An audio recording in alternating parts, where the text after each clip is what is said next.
As a counselor and a psychotherapist, I am incredibly passionate about the importance of travel in our lives. Travel has so much potential to change us as individuals, but even more importantly, it is an opportunity to reinvent ourselves and our relationships.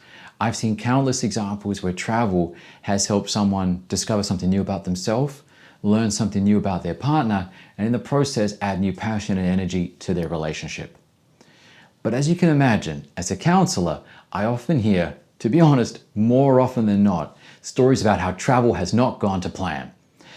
And you might be able to relate to the common theme. It usually starts off like this.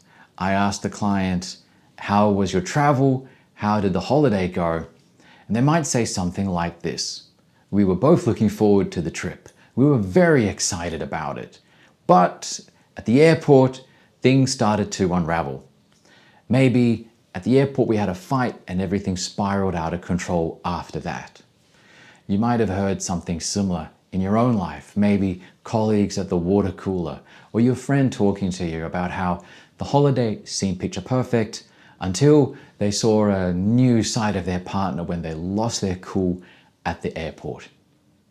If this has ever happened to you, well, trust me, you're not alone. If you've ever been to an airport, you've probably looked around and seen the scene of countless couples and families getting into all kinds of arguments. Some really common ones, and I love to look out for these because I find them so interesting to watch around me, is, honey, why do you not have a pen in your handbag? Or, honey, why are the passports at the bottom of your backpack? Why did you pack the suitcase with the bad wheel? Why is this bag so heavy? Wait, I thought you were packing the phone chargers. You probably experienced some of these yourself because it's so common. It's an endless joke in movies and internet memes, sitcoms, rom-coms.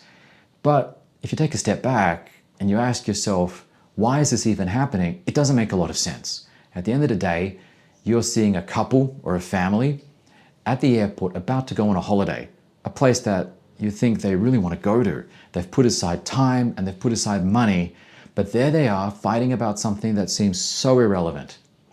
And if you're in my shoes as a counselor, you can almost see the future where in 2 or 3 weeks' time, they're talking to their counselor saying, and things started to go wrong from the beginning at the airport. But nobody wants to fight at the airport. Nobody wants to start the holiday sitting in the seat as the plane's taking off with that tension, the angry glare, the sense of, we had to fight before the holiday began. So I want to make a short video to explain why this happens, and then in the next video, talk through some really easy ways to help stop it happening for you. I'm a big believer that we can bulletproof our holidays in advance, so we don't have fights we don't need to have, and we can turbocharge our holidays in advance, so that we can keep it warm, so when we finally get to the destination, it's so much easier to heat things up and have the adventures we're looking forwards to. So you might not know this, but all those fights that happen around the airport, and which might be happening to you, stem from probably one very simple cause, and that is travel anxiety. Now, if I tell you travel anxiety, your first reaction might be to think, hey, that's not me. I don't get anxious inside airplanes. I love airplane food. I don't mind being in the enclosed cabin space. I'm not claustrophobic. I don't have a problem waiting for flights. I'm okay with ambiguity. I'm an accomplished traveler. Yes, that might all be true, but you might be thinking of travel anxiety in the way that it shows up in the movies. The person who needs to take a Xanax before the plane takes off. The person who is afraid of a plane crash. That's very likely not you. But that's not how travel anxiety works for most people. So what is travel anxiety? Why is it showing up? And what's it got to do with your fight at the airport? So let me take it back a little bit. In fact, I'll take it back a few million years. Human beings are super evolved creatures. We have done incredibly well at dominating planet Earth. And a big part of how we've done that is our brains. Our brains are threat detection supercomputers. When we have to roam the savannah or survive in the jungle, our brain could spot patterns, sense for danger before it was a threat, and get us out of there. A rustle, a strange shadow, it could be a tiger, a leopard, Godzilla, whatever it was that we were wrestling with all those millions of years ago. However, to get out of those situations, our body needed to do something pretty basic because we're still in the jungle time. So that's where we get this flight or fight response. You might have heard of it before. When our body gets flooded with adrenaline and cortisol, hormones that get us ready to literally fight or literally run. So things like our leg muscles get full of blood, ready to get us moving. Things like our creativity get dialed back because there's no room for a lot of creativity if you're about to fight a giant snake. You probably can guess things like aggression go up, decision-making skills go down. You can feel your pulse rate getting faster, your blood pressure rising. No doubt you felt this at some point, even in a regular day in your life. You've probably felt some traces of this happening inside your system. Now that was really well and good in the savannah, in the jungle. But when you're in a plush airport lounge with a really nice carpeted floor and soothing air conditioning and calm music, it doesn't make a lot of sense why suddenly our muscles are getting ready to literally fight or flee. There is no danger around us. And here's where it gets kind of interesting, and I love this.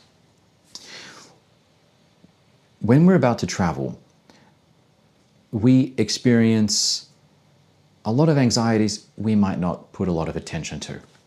Ambiguous anxieties, worries like, is the plane going to be on time? Did I time the connecting flight too tight? How's traffic going to be? Did I get to the airport on time? Did I set my alarm clock this morning correctly? Other anxieties that come up could be things like, is my wife going to like the holiday destination I proposed? Is my girlfriend going to like the hotel room that I picked? These are very legitimate worries, but they're kind of hard to pin down. And our threat detection supercomputer brain isn't so good at pigeonholing it, anchoring it, and then delivering a response for it. So our brain does this thing called displacement. It takes your generalized anxiety about travel itineraries or adjusting to time zones, and it shifts it over to something that's a little bit more concrete, closer to home, and easier to deal with. And plot spoiler, it's probably going to be your wife or your girlfriend. And that's why we find ourselves getting irrationally angry at our partner, because our nervous system doesn't really know where to attribute this frustration and this anxiety. You might say, but hey, I've got nothing stressful going on. I've carefully planned it so that when I get to the airport, I'm in a really good mood. I'm feeling excited. Well, this is also super interesting, and this opens a whole other part of anxiety and stress, which I love to talk about. Earlier I mentioned that we get this cocktail of adrenaline and cortisol. Well, they are the exact same chemicals which we get in our blood when we watch a horror movie for a nice kind of scare, or when we do an extreme sport like skydiving, or when we take a roller coaster. Exact same combination of chemicals, just a different context. Now, later I'll probably talk more about that, because the whole idea of reframing our experiences, because it's the same context, it's just same chemicals, same context, but for two different people, it could be dramatically different feelings. For one accomplished skydiver, getting out the door of the airplane is a euphoric adrenaline rush. For the person behind them, same plane, same situation, same adrenaline, same cortisol, it's a panic attack. Same situation, same context, just how it's framed makes a big difference to how we experience and feel that moment. I'll talk about that more later, because one of the big techniques in dealing with stress and anxiety is trying to reframe it in a way that's a bit more positive and constructive for ourselves, while acknowledging that our body is buzzing with some pretty excited, jacked up chemicals. But to bring this right back to the airport, it's not as extreme as getting on a roller coaster ride. It's not as extreme as running away from a giant boa constrictor, but you still have something called eustress. That's good stress. Eu as in euphoria. Same Greek word brings us euphoria, brings us eustress. Good stress, positive anxiety, looking forward to an exciting holiday. Well, it's the same combination of adrenaline and cortisol Maybe it feels a bit different, but it's still in you. We're kind of buzzed, we're kind of wired, and that can make us react in ways that we don't normally react. So there's a lot going on in us when we plan for a holiday, when we look forward to the holiday, and when we finally get to the airport. In my next video, I'm going to unpack a few ways that we can get to the airport without being dysregulated, without being full of adrenaline, without being full of cortisol. Getting to the airport in a way where we can project a calm competency. And I say competency because one of the big things that can stress us out in life, and I mean that in a way that is irrationally disproportionate, is when we feel our gender role is being challenged. For men, this is often taking the form where things which are seen as a quote-unquote male role, for example, keeping the passports organized, planning the itinerary, if that starts to feel threatened, it goes far beyond just let's find the passport. It becomes, I need to prove my competency here as a man. So I'm going to walk through how can we not be at the airport trying to prove our competency as a man. How can we be at the airport and instead radiate a calm masculine energy, radiating a sense of, I've got this, it's going to be a great holiday. And even more importantly, how can you get to the airport in a frame of mind so that if your partner experiences travel anxiety, you're able to be in a place and a headspace where you don't take it personally and you're able to be there for her, navigate that storm and get on the plane and hold her hand and know you're about to have the time of your life.